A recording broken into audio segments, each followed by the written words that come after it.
kumpulkan, ayo dapat bawaan kita. Langkah saya 20 orang, tadi bariskan ya, sekarang greded.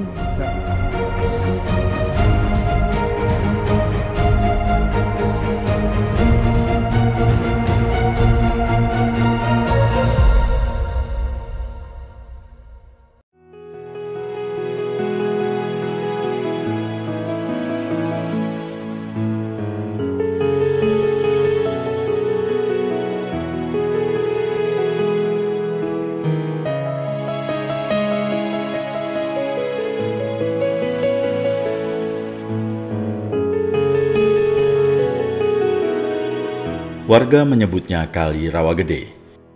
Inilah sungai yang menyelamatkan nyawa Telan, salah satu warga desa Rawagede, Kabupaten Kerawang, Jawa Barat. Meski umurnya 91 tahun, Telan masih ingat peristiwa yang terjadi hampir 70 tahun yang lalu itu. Orang mengenalnya sebagai peristiwa pembantaian Rawagede. Salah satu pembantaian keji yang dilakukan kolonial Belanda di Indonesia.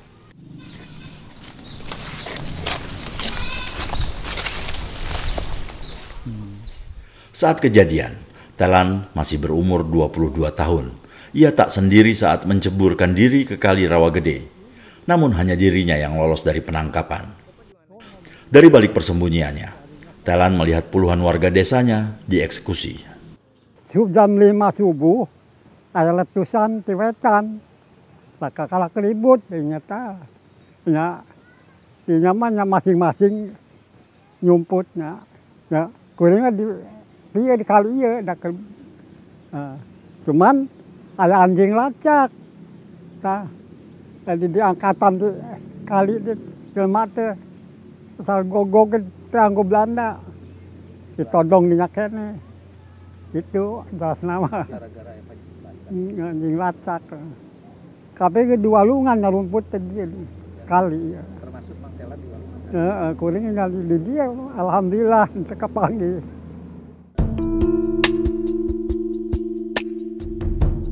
Pembantaian Rawagede terjadi pada periode aksi agresi militer Belanda yang pertama.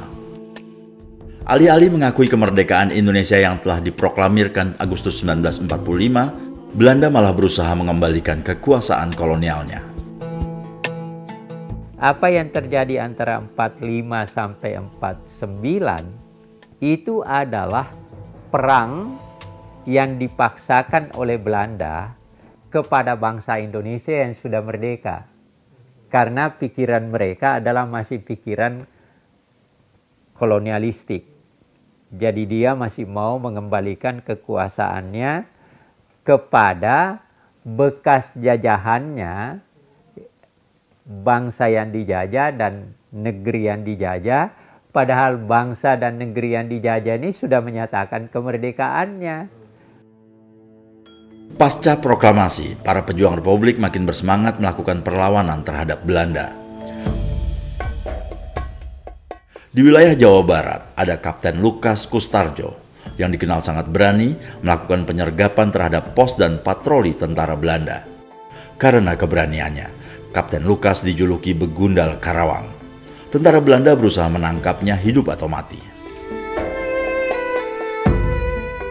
9 Desember 1947, pasukan Belanda, pimpinan Mayor Alfons Jan Henry Witnan, menyerbu desa Rawagede karena desa ini menjadi salah satu basis gerilya Kapten Lukas Kustarjo. Dalam penyerbuan itu, Belanda tak berhasil menemukan buruannya. Mereka memaksa warga memberitahukan persembunyian Kapten Lukas. Karena warga tutup mulut, Belanda membalasnya dengan tembakan.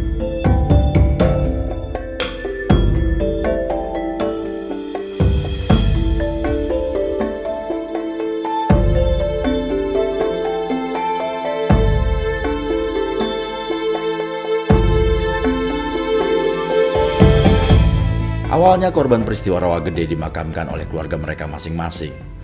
Tahun 1951, pemerintah memindahkannya ke Taman Makam Pahlawan Sampurnaraga.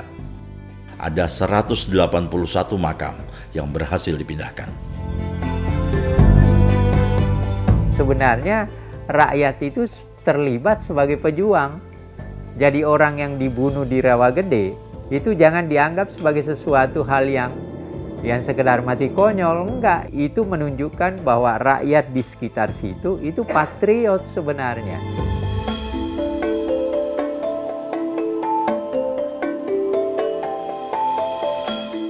Di tempat yang sama terdapat Monumen Rawagede, diresmikan pada 12 Juli 1996. Monumen ini dikelola oleh Sukarman, yang sekaligus menjadi ketua Yayasan Rawagede. Bu, tak iya teh nu ditembak di dieu sapoe 431 urang. Nya tahun 48 Desember teh. Naon ti umur 15 tahun kaluhur dibantai. Dibeakeun di dieu sapoe. Bayangkeun teu indungna tibang eta salaki maot, anakna maot. Bayangkeun saimah anu 3, saimah anu 2, anu 4 saimah nu ngagali kuburanna ibu-ibuna wungkul. Nah ini dulu makam, setiap rumah ada yang 3, ada yang 2. Yang menggali tanah seorang ibunya aja, seorang istri.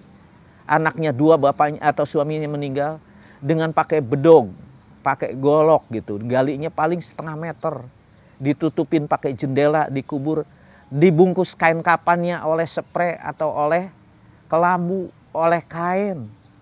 Dan gak disembayangkan waktu itu di rumah masing-masing. Nah ini pemindahan ke sini adalah 3 tahun kemudian. Tanggal 10 November tahun 51 dibuatkanlah lokasi Taman Pahlawan ini. Rumah Telan berjarak kurang lebih 500 meter dari lokasi Taman Makam Pahlawan Sampurnaraga. Namun karena kondisi Telan yang rentah, sesekali saja ia mengunjungi Taman Makam Pahlawan ini. Kakaknya, Sewan, yang menjadi salah satu korban pembantaian Rawagede, juga dimakamkan di sini.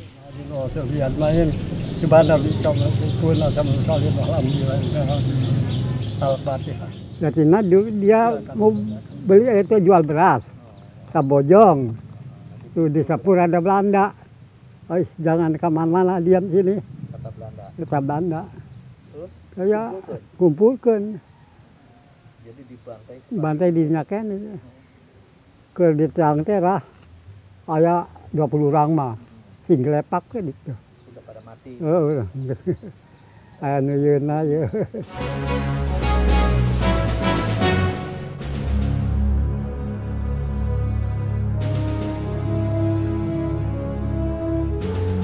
Upaya menggugat Belanda atas kekejian pembantaian Rawagede bukannya tak pernah dilakukan. Sebulan setelah peristiwa Rawagede, Indonesia melaporkan kejadian tersebut kepada Committee of Good Offices on the Indonesian Question. Komite yang dibentuk oleh Dewan Keamanan PBB sebagai penengah konflik antara Belanda dan Indonesia.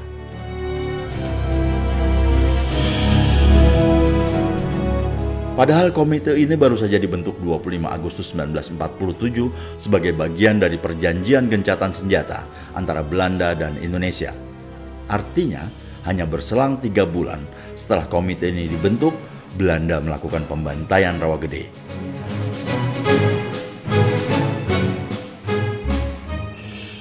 Januari 1948, Dewan Keamanan PBB mengeluarkan pernyataan yang menyebutkan aksi tentara Belanda di Rawagede sebagai tindakan deliberate and ruthless atau dilakukan dengan sengaja dan keji.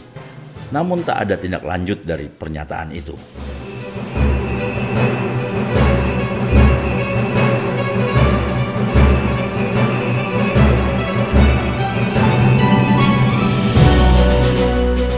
Puluh tahun kemudian, peristiwa Rawagede kembali mencuat. April 2008, Komite Utang Kehormatan Belanda atau KUKB, sebuah yayasan yang dipimpin oleh Jeffrey Marcel Pondaak, menuntut pemerintah Belanda.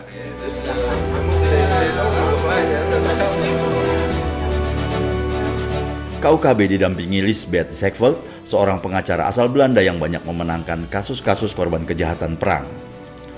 Berdasarkan perhitungan, saat itu yang bisa mengajukan tuntutan hanyalah janda korban dan korban selamat. Maka, majulah 9 orang janda korban dan 1 korban selamat untuk mengajukan tuntutan. Mereka menuntut diakui sebagai korban yang menanggung kerugian akibat perang dan memerlukan pemulihan secara hukum. Met de geschiedenis wordt omgegaan. Samen met onder andere 10 weduwen. Jeffrey saat ini tinggal di Heemskerk, sekitar 30 menit perjalanan dari Amsterdam, Belanda. Eisen alsnog officiële excuses van de regering. Wawancara dengannya dilakukan via internet. Ya orang yang nggak ada lagi. Kan kita kan mulainya 18 orang. Akhirnya yang waktu kita mulai kan meninggal. Tinggal 9, 10 itu dengan Pak Sai. Ya habis kalau orang yang meninggal mau diapain? November 2010, Saih bin Hakam, salah satu korban selamat, datang ke Den Haag, Belanda untuk memberikan kesaksiannya. Saat peristiwa Rawa Gede, Saih sebenarnya turut dieksekusi bersama beberapa orang lainnya. Namun, ia berpura-pura mati setelah tembakan Belanda mengenai tangannya. Saat di Belanda, Saih yang didampingi Sukarman mengajukan permintaan bertemu Ratu Beatrix, namun permintaannya ditolak. Ditolak pihak kerajaan Belanda tak berarti ditolak pula oleh warga negara Belanda. Saih diterima dan diberi kesempatan menceritakan kisahnya di satu sekolah di kota Groningen, Belanda. Saya orang dari Kerawang, dari Indonesia. Di Rawa Gede, namanya Rawa Gede.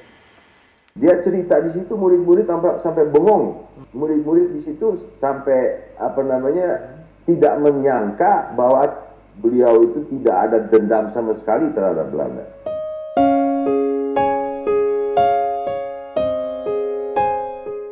Saih tak sempat menikmati hasil perjuangannya. Ia tutup usia setahun sebelum putusan sidang dibacakan. 14 September 2011, gugatan 10 orang warga Rawa Gede dikabulkan. Hakim memutuskan pemerintah Belanda bersalah dan mewajibkan pemberian ganti rugi kepada para penggugat. Tiap penggugat memperoleh ganti rugi sebanyak 20.000 euro atau sekitar 243 juta rupiah. Selain uang ganti rugi, pemerintah Belanda juga membangun sarana-prasarana desa seperti puskesmas, pasar, koperasi, dan gedung sekolah. Mereka mendapat ganti rugi, saya minta kepada mereka untuk membuka nomor rekening. Itu langsung ditransfer ke bank mereka masing-masing. Urusan ganti rugi sempat menuai masalah. 171 ahli waris lain yang tak masuk dalam daftar penggugat meminta bagian uang kompensasi.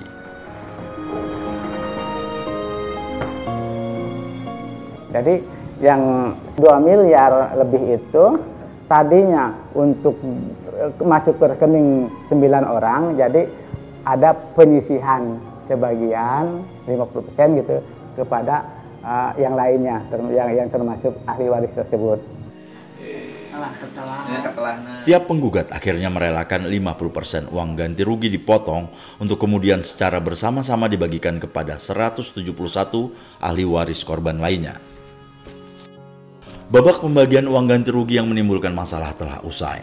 Rawa Gede kembali menyimpan kisah sejarahnya. Meski di simbol sejarah Rawa Gede ini, tiap hari ada saja orang yang singgah, namun tak semuanya paham sejarahnya. Saya pernah baca ada pembantaian di Rawa Gede, tapi di dalam konteks buku tersebut tuh tidak membahas secara keseluruhan. Nggak tahu. Ya saya dulu sewaktu SD baca-baca di buku doang. Ya itu kabarnya dibantai, nggak boleh ada cowok gitu ya. Jika mereka yang ditemui di Taman Makam Pahlawan Sampurna Raga tak semuanya mengetahui sejarah Rawa Gede, begitu pula dengan siswa sekolah yang ada di Bekasi, Jawa Barat ini. Meskipun sekolah ini jaraknya hanya sekitar 25 km dari desa Rawa Gede. Oh, jadi kamu nggak tahu sedikit pun tentang pembantaian di Rawa Gede? Pernah dengar sih, tapi apa yang pernah kamu dengar? kalau ada orang ikut sekegiatan di Belanda, ya gitulah. Kalau nggak salah waktu itu aku pernah baca, itu tuh ada orang Indonesia nyuri senjatanya Belanda.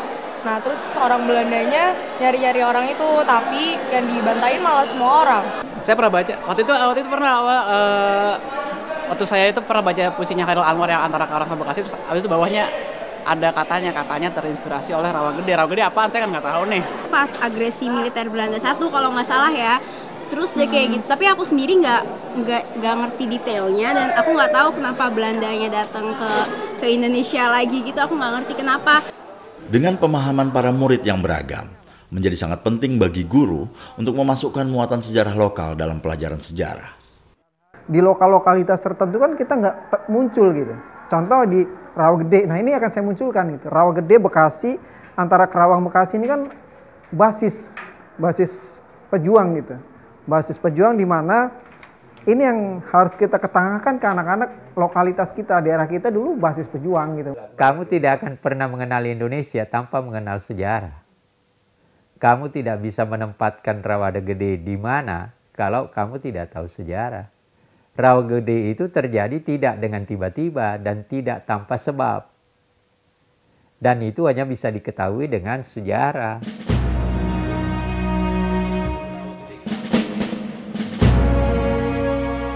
Bagi warga Rawagede, peristiwa tragedi Rawagede tak lepas dari sejarah desa mereka. Bahkan setiap tanggal 9 Desember, warga memperingatinya sebagai hari tragedi pembantaian Rawagede.